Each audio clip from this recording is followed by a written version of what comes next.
Hello everyone, welcome one and all to the 12th episode of IMT Center for Distance Learning Alumni Achievers Peak Show today.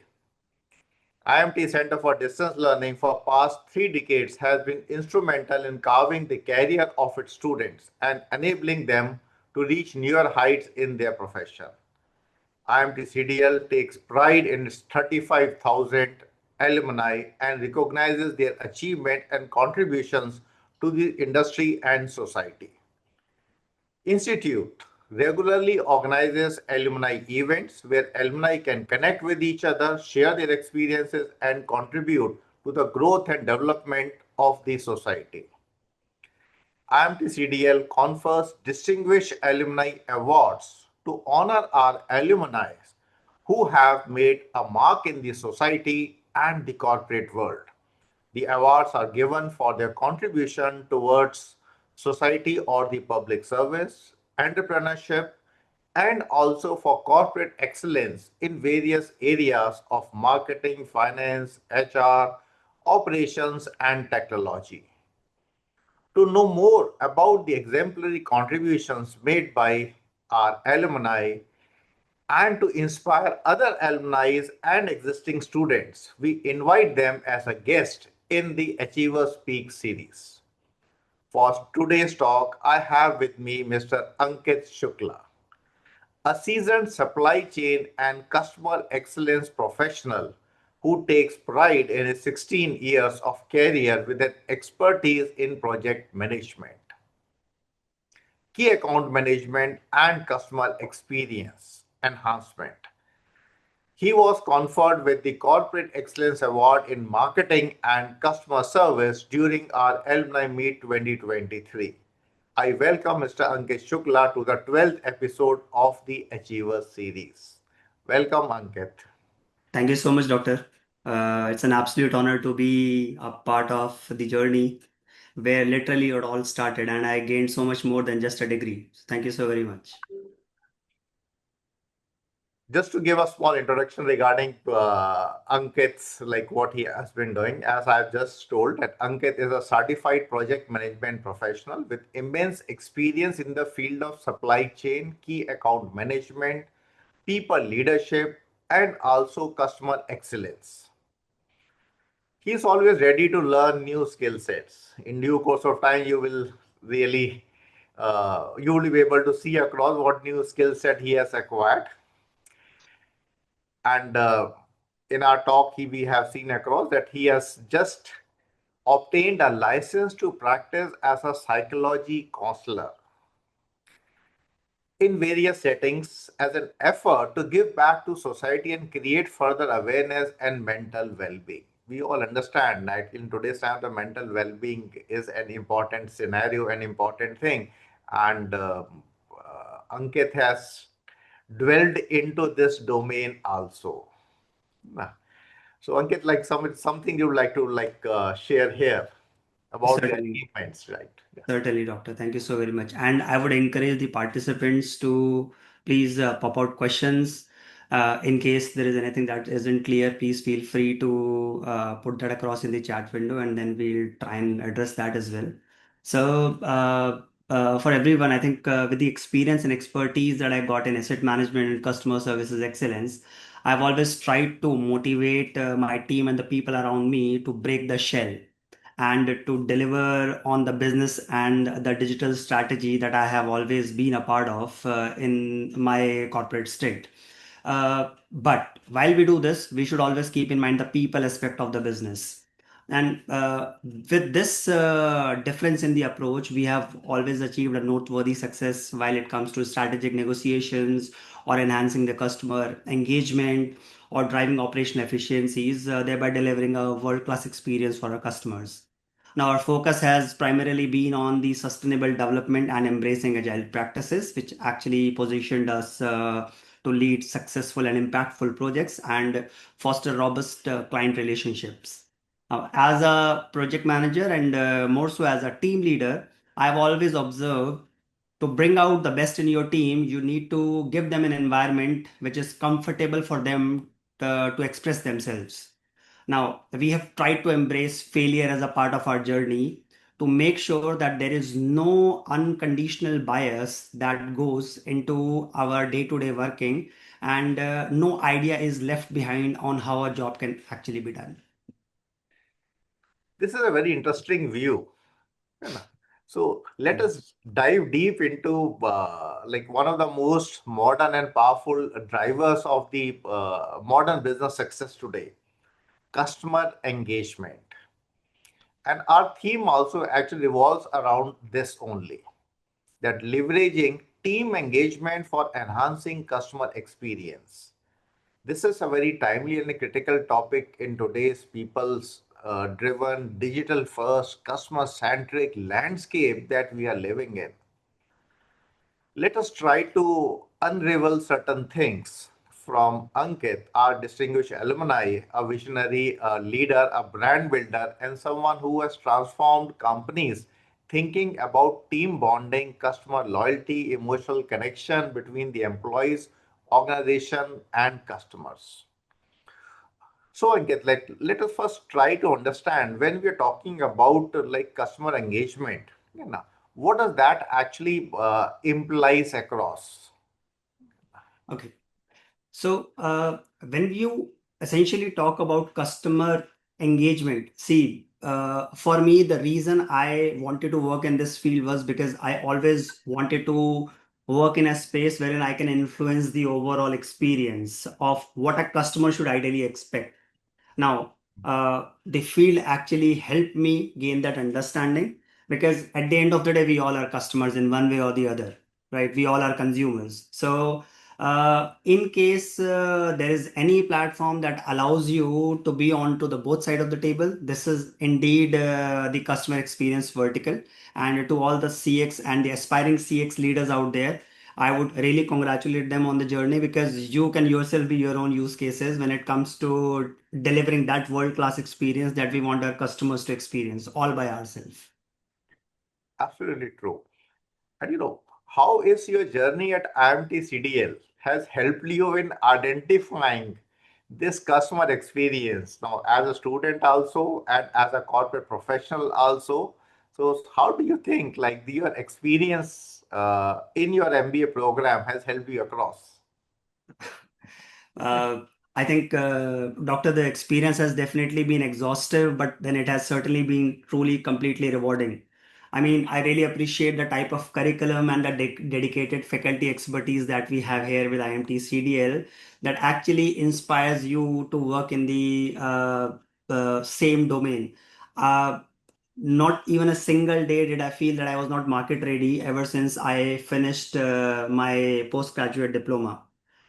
See, as I mentioned, I wanted to work in a domain wherein I could actually influence the overall customer experience, and that actually inspired me to work into the domain. Now, I have worked across multiple hierarchies. So, whether I would have worked as a service desk analyst, whether I would have worked as a telecaller, whether I would have worked as a asset manager or as a key account manager, or for that matter, with my latest stint as a people leader, I have always tried to imbibe the focus on how we can elevate the overall customer experience. And the course outline over here literally helped me be market ready from day one of my job. I'm pretty sure, and that is reflected in your achievements also. So, Thank you. so let us try to have a bigger picture so that our audiences are really able to understand the basics of customer engagement. Like we already have talked about what the customer engagement actually is. You know, let us try to see across in your past 16 years, like you would have seen across lot many things which have changed across in the customer engagement domain. You know. So can you give certain insights regarding how the things have evolved during, let's say, past decade? Absolutely, doctor. So I think when it comes to the overall customer engagement and experience, I think there has been a 180-degree shift. It is completely opposite to how it used to be. I still remember the good old days. In case someone has to buy a TV, they simply would walk into the nearby showroom. The person would know them. Mostly they would know them. There's a repo that is already created, and then the job is done. Usually we would not even bargain, because we would already know the person. Now, in today's scenario, it has completely changed. The previous transactions, they were much more direct, they were very transactional, and they were technically closed. But then today, if at all I have to buy the same TV, or if I have to avail a service, there are so many factors that can influence my buying decision. So as a customer, I am much more informed than ever before, and that really helps or influences at times my buying decisions. But I still firmly believe that there is still a gap. See, I already quoted this. We all are customers, right? But when we are the customers, we need to understand that there's a very thoughtful mechanism that goes into our mind as to what we expect as a customer. Thanks to the digital age, we have so many feedbacks and reviews around us, so we can always gather or take reviews of a product or a service that we wish to avail. Now, still, in contrary, in case someone is working as a customer services representative, or if someone is working as a key account manager, or someone is working as a face of their organization in front of the customer, somehow we miss to deliver that same experience to our own internal and external customers when it comes to the type of engagement, you know. So while I myself as a customer may want a top-notch experience, but when it comes to passing on the same kind of experience in terms of the customers, somehow we do not make that mark, and that I believe is something that doesn't go down well with the organizations that are in operations today. True. You have just pointed out a very interesting term, internal and external customers. Yeah. I would like to, like, if you can elaborate this a bit so that our audiences can understand this term in a better way. Certainly, certainly. So, my sales colleagues in the participants, they are going to like this a lot because they are usually the ones who would be facing the heat the maximum, and that is the reason. See, we have a set of customers who give us the money. They are the customers who would have signed up their contracts with us. They are the ones who would usually want to avail our services. These are our external customers. But internally, a business would always run in a very orchestrated effort. So in case, let's say, a logistics function or a planner is not doing their job effectively, and they are not responding to the needs or the requirements, or the coordination is not done well in time, then the chain will break, and then of course it will eventually have a ripple effect onto the customers as well. So as good as we take care of our external customers, we need to take care of our internal customers as well. For instance, for a sales guy, for a logistics guy rather, the sales team is their internal customer. For the planning team, the key account managers are their internal customers. So we need to take care of them likewise the way we would want the external customers to be treated. Okay. So that means underlyingly, we are trying to identify that there's going to be a sales department, there's going to be a logistics department, there might be a finance department, there are going to be different internal departments which are going to be there, and their interaction among themselves is Mhm. critical to give a better customer experience, if I'm understanding it in a right way. Certainly, certainly right. Because as I mentioned, it has to be an orchestrated effort. You cannot deliver a world-class experience. It is like playing a symphony. In case any of the musicians misses out onto the keynotes, the symphony would eventually turn out to be a disaster, and that exactly happens with the customer experience as well. It True. eventually comes up on the surface. Yes. Fascinating, like this sounds like. So now when we're talking about the different departments, so somewhere down the line, like we are trying to leverage the engagement, right? Mhm. So are there certain strategies or tools which can be implemented, or rather that you have seen across, which have created the impact in enhancing this customer journey? Mhm. Okay. So, see, if I have got your question right, Doctor, you're trying to call out how we can leverage the engagement in giving the same kind of experience to the customers. Correct me if I'm wrong. Yes, yes, yes. Oh, So okay. Okay, thank you. Thanks for clarifying this. So, see, doctor, in my opinion, personalization is the key, is the buzzword today. Now, everyone may want to engage in a product or a service that gives them a more personalized, a more curated, a more tailor-made experience. And we have many matrices for the people who are aware of the CX world that can actually measure how these compliments will eventually sit down onto a dashboard or onto a presentation. Now, for instance, in my previous organization, I was a key member, owner of my CX scorecard, and we used to measure NPS, the Net Promoter Score, for a long-term association. And we also used to measure the CSAT, the customer satisfaction, after every interaction that we would do with the customer in order to gain that momentary insight of what exactly customer is experiencing during that interaction. Now, why that is important is because all these small CSAT surveys are eventually going to boil down or sum up to the final NPS survey that we might be sending to the customer once in a quarter or once in a month or once in a year, depending upon the strategy of the organization. Now, why that becomes important is because that is the key driver whether we are going to retain that business, whether we are going to have the repeat sales from that particular customer. So it eventually boils down to understand what is the experience that we are passing on to the customer. In fact, there are many such matrices in play today, like the customer effort score, which rates the backend agents or your key account managers. Then we talk about the complaint resolution time, the average time that the organization would take in order to resolve a complaint or a query from the customer, the number of touch points that are needed, the data hygiene on the CRMs. You deploy the world classes of the CRMs, but in case your data hygiene is not up to date, you may not be able to unleash the true benefits of it. Now, in fact, in my opinion, all the modern day CRM tools, whether you talk about the CX one for Nice in Contact, or you talk about Agent one for Salesforce, or you talk about the open platforms like Zoho, they use AI, it's a buzzword, and at the same time, they use the data analytics for all the past trends and the future observations in order to deliver a much more customized experience in such a fast paced manner that, let's say, my key account manager is right now doing a discussion with the customer. And if at all the same CRM can give you an understanding of how you should navigate this conversation, you can actually close all possible conversations on a positive note.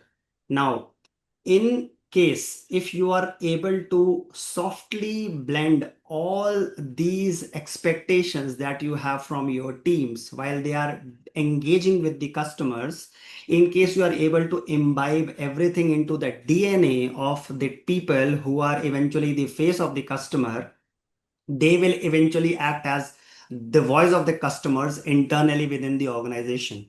And the beautiful part is, with this approach, you will not see not even a single customer feedback is left unactioned or unanswered.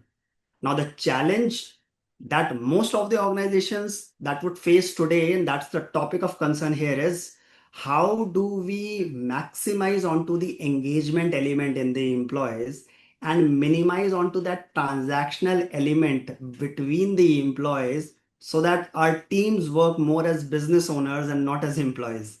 So that's the sort of a riddle that we need to solve today. Okay.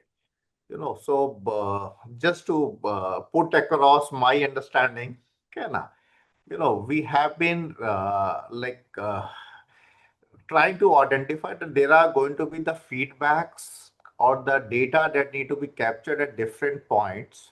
Mhm. And definitely the technology is going to be at the back end. The CRM is going to be there, which is going to Right. capture that sort of a data so that we are able to calculate the NPS score, Mhm. and which in turn can be used to measure the customer satisfaction score, right? Right.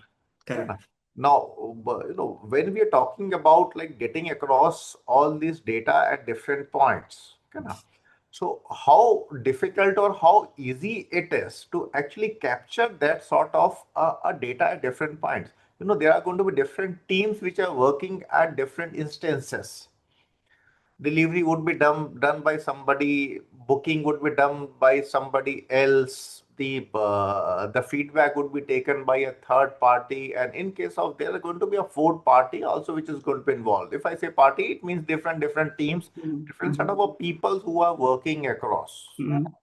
So how easy and how difficult is to align all those sort of a people into this one single chain so that there's a common understanding.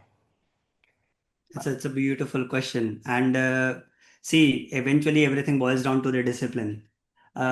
You deploy the fanciest of the softwares or the fanciest of the CRM platforms, but if at all the team is not disciplined enough in order to feed in or key in the data, uh, technically nothing's going to change, nothing is going to happen. So, as an example, suppose if I'm talking to an irritated customer, and in case I log in to my CRM, let's say I am using Salesforce or I am using CX1, you will be able to see the entire history of the customer experience with us so far, whether it is around a past complaint, whether it is around a past query, whether it is about an open order, any possible thing can be visible.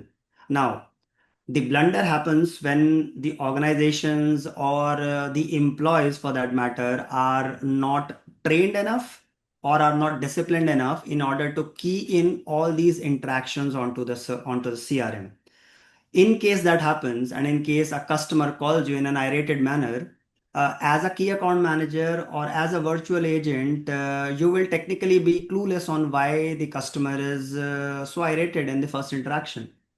Vis-a-vis, in case we are disciplined enough in order to record our interactions with the customers on the CRM, as an agent or as a key account manager, you will always have a sense of understanding of how the customer journey has been so far.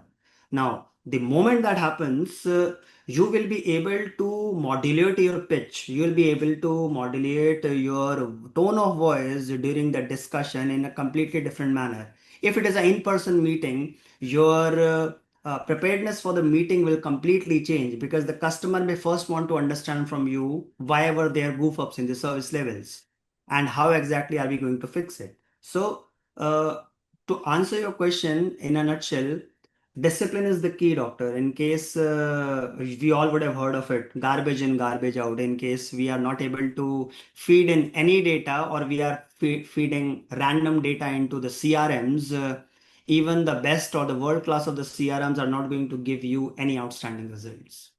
I hope that answers your question. Yes, yes, yes.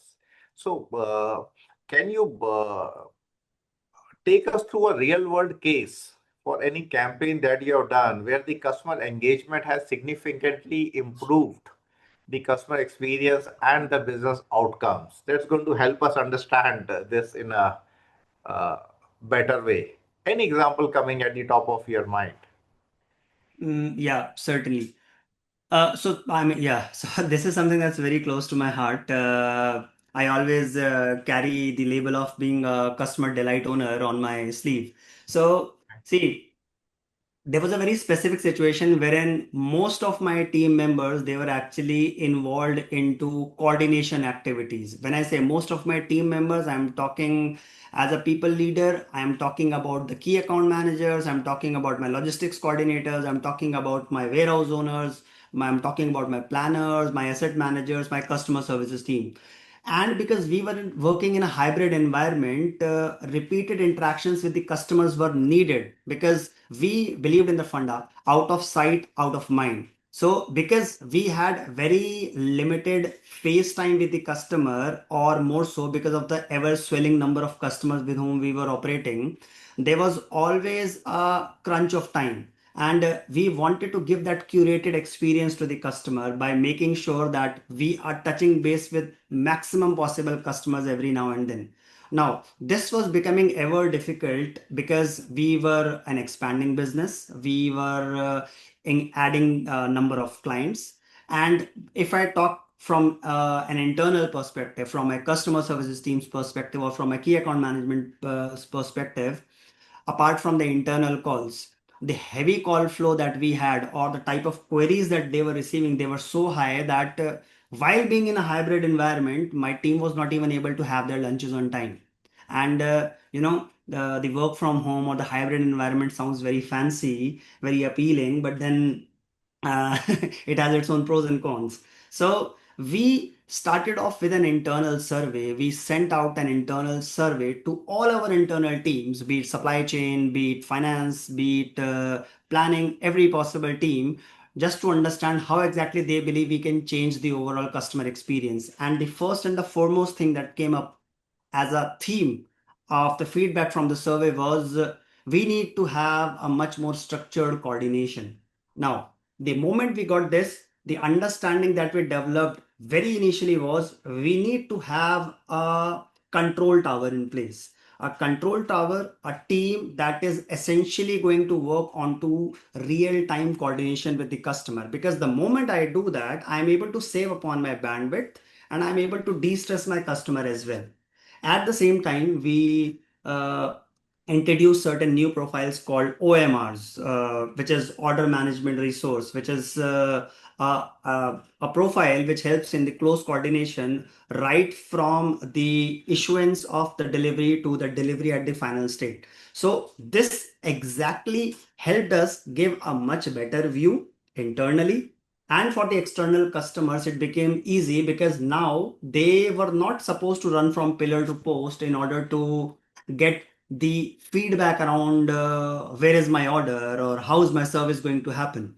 So it became very easy for them because we provided them with a single point of contact. And that point of contact was not my key account manager, because the moment you involve your key account managers or your sales team into these kind of discussions, you essentially impact their bandwidth that they could have otherwise utilized in enhancing or uplifting your sales.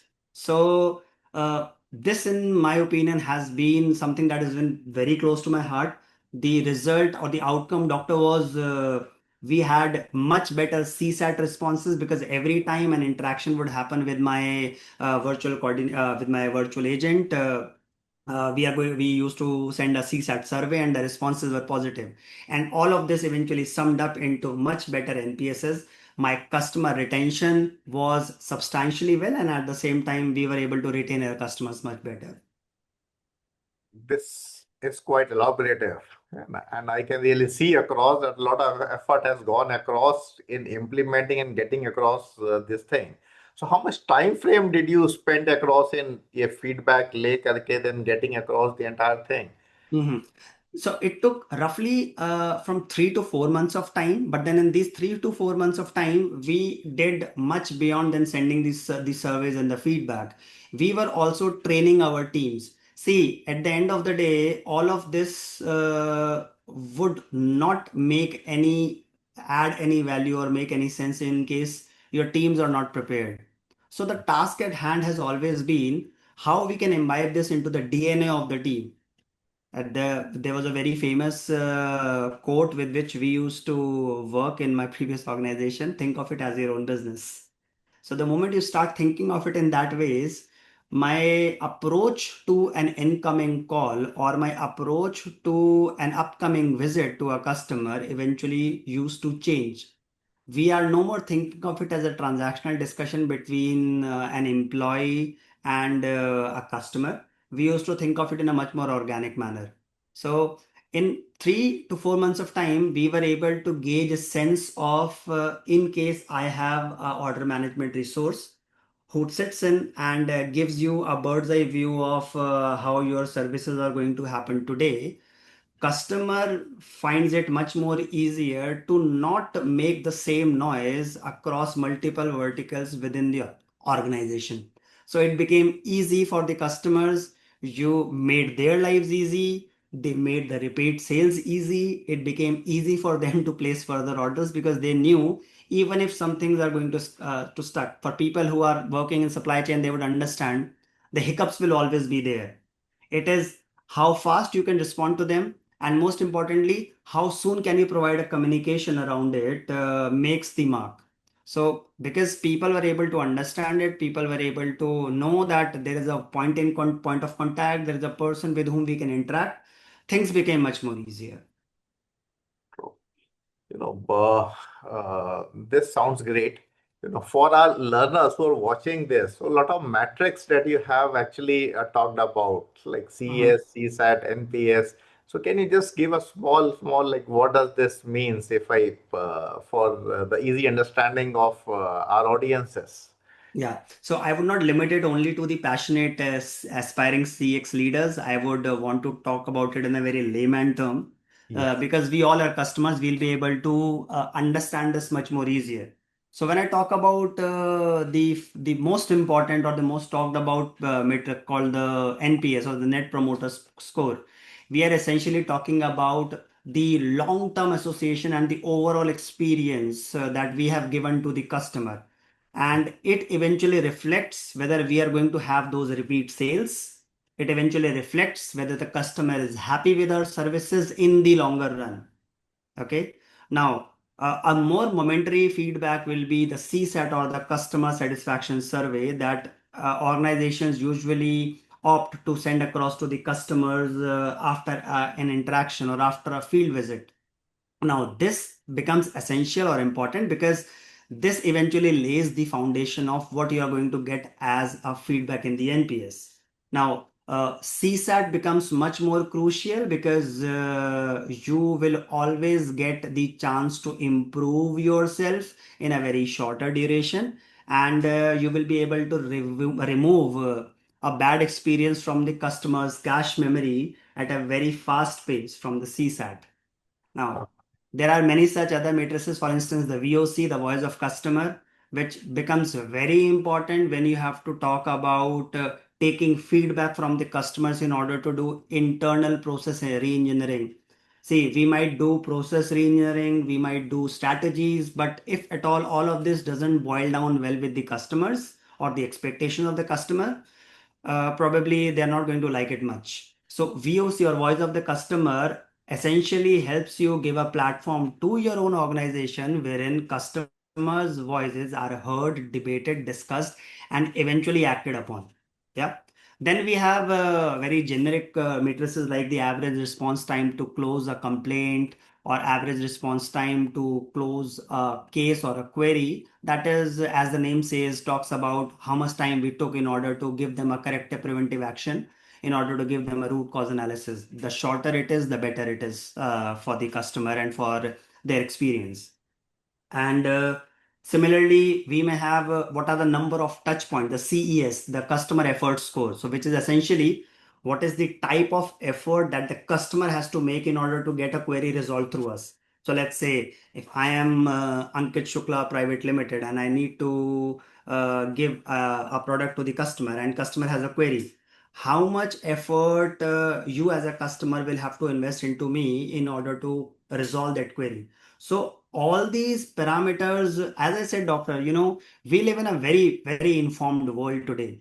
In case we are able to capture all these true sentiments of the customer, you will literally be able to understand where we are going right as an organization and where we need to improve as an organization. And I have seen tremendous benefits out of it when it comes to boiling all of this down to the better customer retention.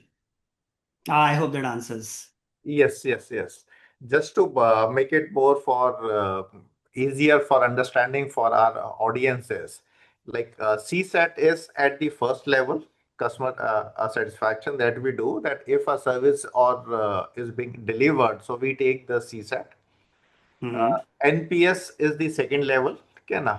Uh, uh, I don't know whether I could give this sort of an hierarchy to this, or it might not be there. These are certain things which would be working in a parallel mode. So CSAT, then the NPS, the Net Promoter Score, which indicates that how much loyal I'm going to be with that organization. Yeah. So So, these are two things. Then VOC would be held separately. It is an annual thing which is being done, or while we are coming out with some change in strategy or something else, then we are doing that VOC. see, Doctor, these all flow in a much more fluidic and organic way. Organizations that are bold enough, that are passionate enough to continue to keep seeking feedback from the customer, they would not limit themselves only to NPS or CSAT.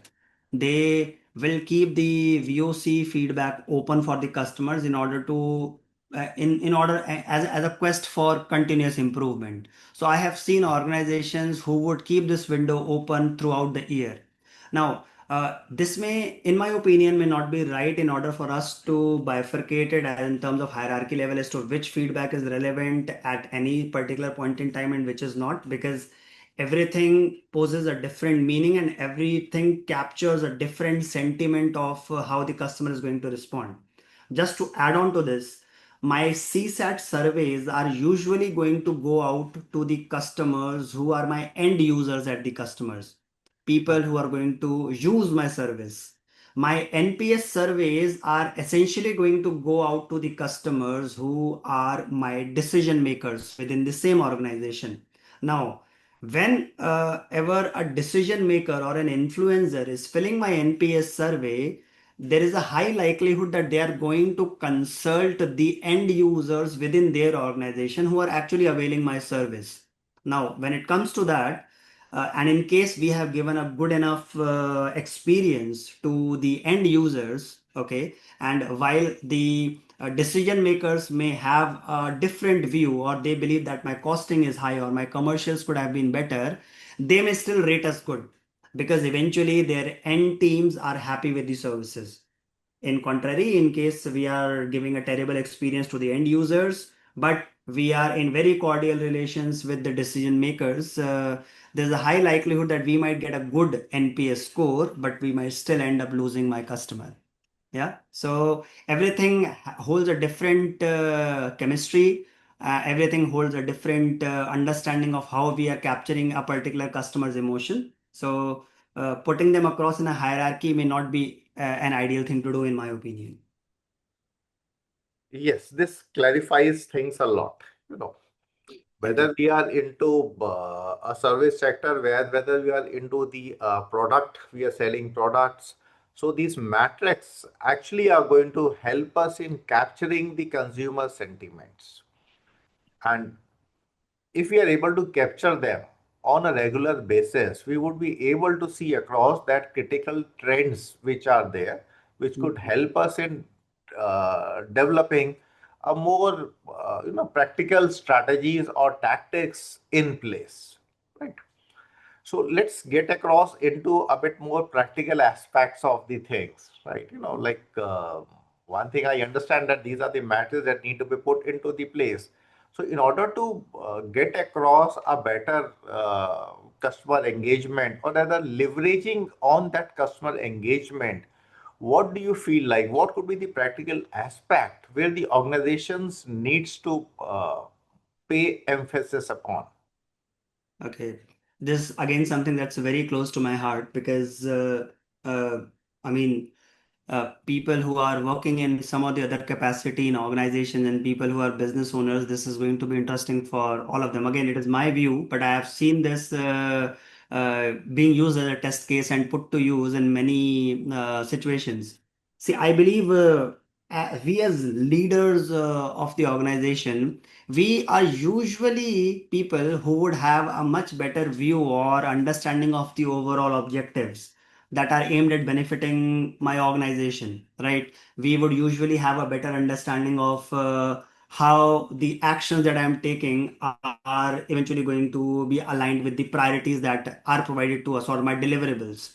Now, the challenge lies in navigating these understanding to the team down under.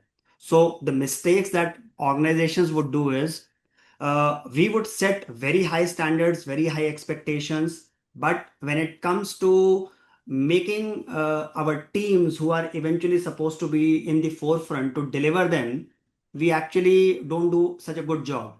Just to quote a very simple example, people who are from the supply chain industry, again, they would correlate to this. Uh, in any supply chain organization or in a 3PL or in a 4PL domain, you may do the fanciest of planning, you may do fanciest of project management, but at the end of the day, your project is going to be driven or delivered by a driver.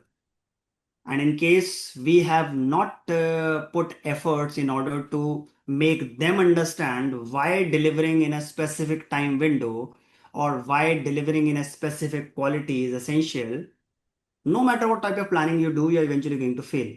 So the interesting part is, if the people who are responsible for taking decisions, if they are able to drill down the impacts of the actions taken by the team to the teams down under, if we are able to make that understanding clear, we will have satisfying customers, we'll be able to generate profit, and essentially, as an employee, my expectation will be whatever profits I'm bringing on the table for the organization, at least some of it should be reinvested back into my upskilling, into my own development, and essentially, my well being should be taken care of.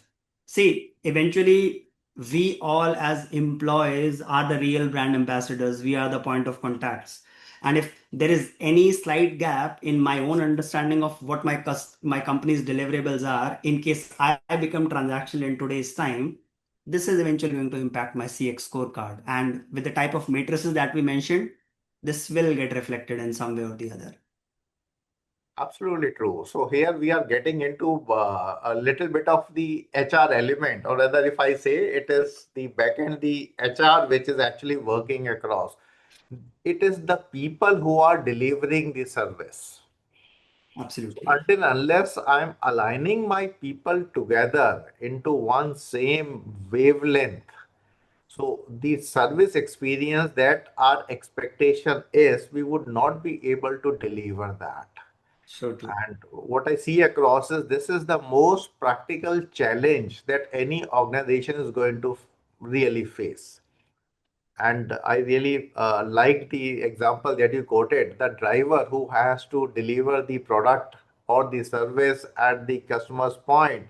Until unless he understands the value of that time, the entire customer experience is going to take a toss, right? Great. Now, this is one part of it. Second part is we understand that there is going to be a technology, a layer of technology that works around. Now, so can we use technology to like create some sort of a leverage in this customer experience? If yes, then how?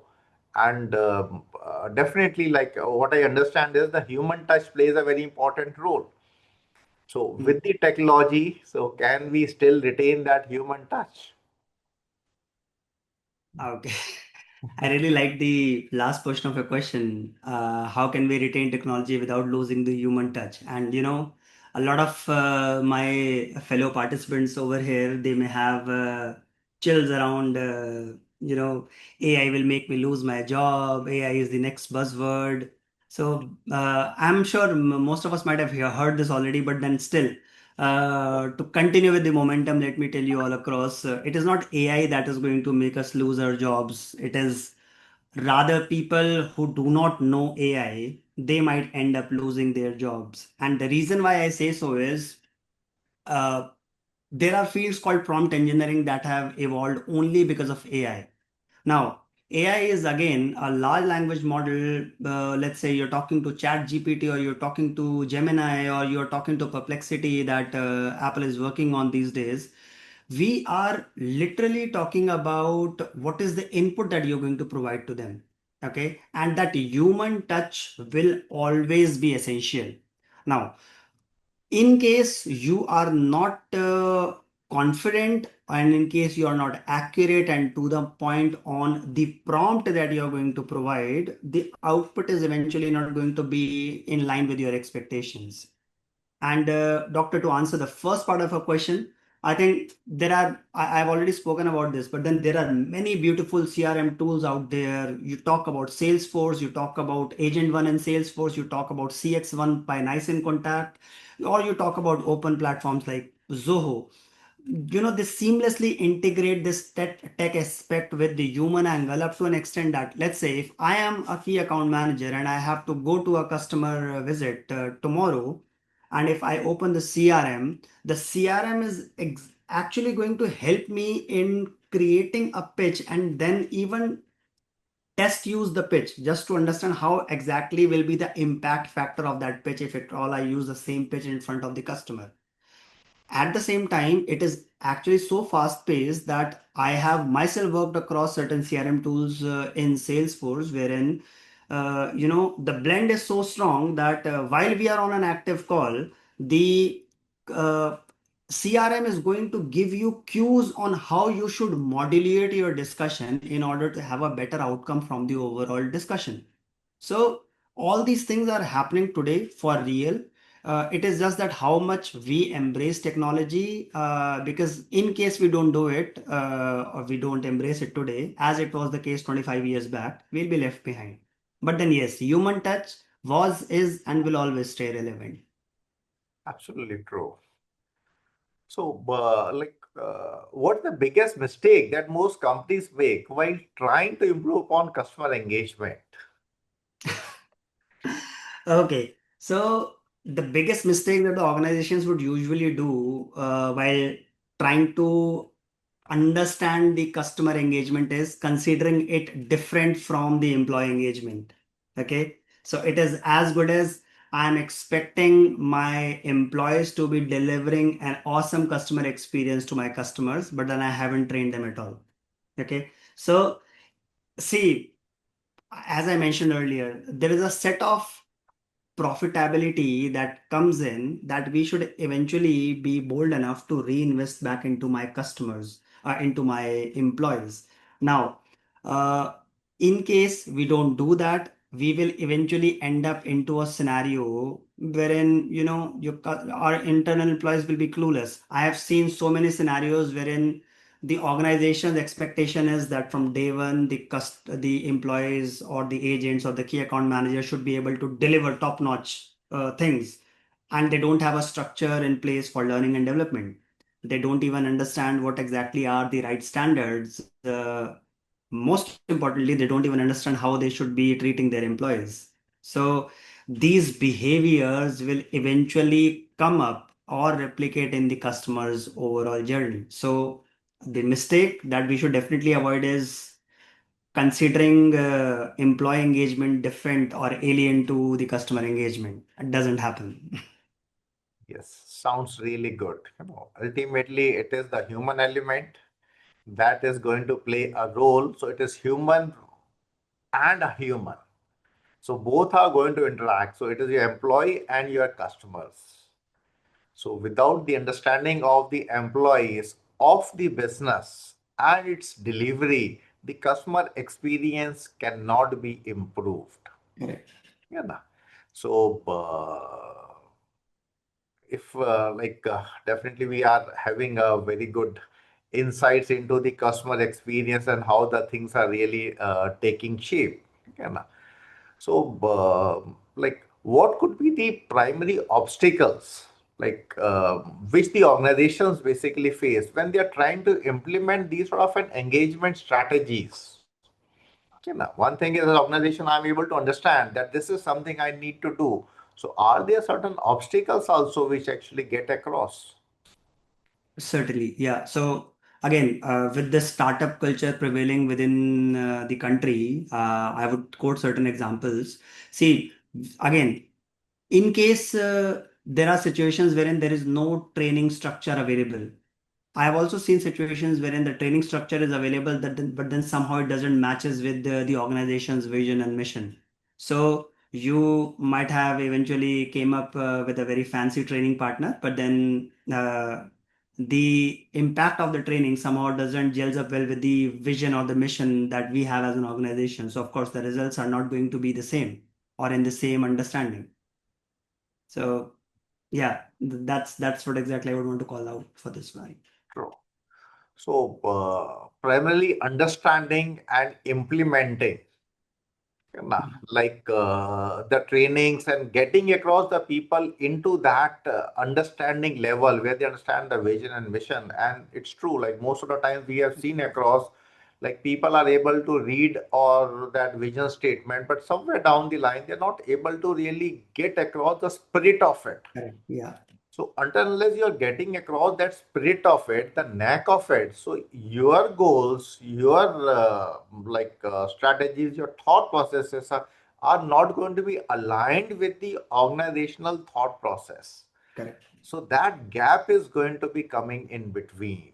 So Now, in case these sort of a situation happens, like again, is there any example? Is there any experience that you would have seen across that where these sort of things are happening, and how to handle these sort of situations where the engagement efforts are Okay. not actually resulting in the business outcomes? Okay. Okay.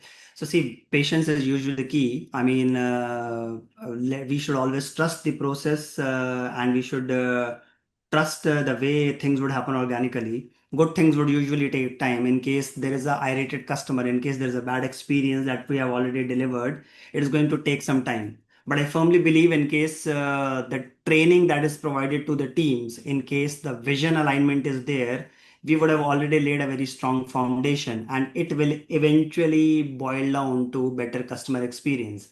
If I'm treating my employees well, in case I am equally careful about their upskilling, this we have already laid a strong foundation, and this will eventually boil down to better customer retention, because they are going to literally behave in the similar manner with my customers as well. True. And what do you see? What is going to be the future trend? What is going to shape the customer engagement and experience? Okay, again, the buzzword would AI would come into play. See, something very interesting about AI that I have observed in the last 3 years is AI is that single piece of tech that is being talked about more by my non-IT colleagues than by my IT colleagues and IT friends. Correct. Now, uh, as I already mentioned, fields like prompt engineering, they have come into play only because we need to keep that human touch alive. But then, yes, the need of the hour is for us to understand and embrace the AI part of the tech, and adopt it as quickly as possible, so that we are not left behind. And this is certainly not a rat race. This will eventually become as necessary as we have the likes of Google and the likes of SAP in the world today. Yes, a lot of things revolving around AI, a lot of bots are coming in, lot of interactions are happening across, and I'm pretty sure in due course of time, the customer sentiment that we have been talking about, that the AI would also be able to capture those customer sentiments also rather than the pure statements. Yeah, na?